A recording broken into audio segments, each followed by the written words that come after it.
Hey everybody, this is a quick video to show you how to do a master reset on a DOMS PSS 5000 controller in case you need to just clear everything out to zero. Now this is going to delete all configurations, all data, everything will be cleared out if you want to do this.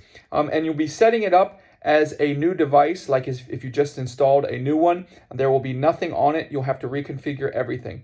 But if you want to do this, it's quite easy. We just need to access the web browser on the unit, and from there we're going to access the service menu.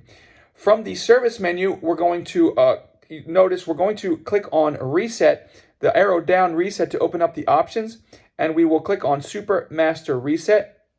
Now when we do that, it's going to give us a little warning here telling us that everything will be reset to its out-of-the-box settings. And if we're okay doing that, we have to click in this box here and then type in accept. And once we click in accept, then we can click to Super Master Reset, and the everything will be restored to its out-of-box settings.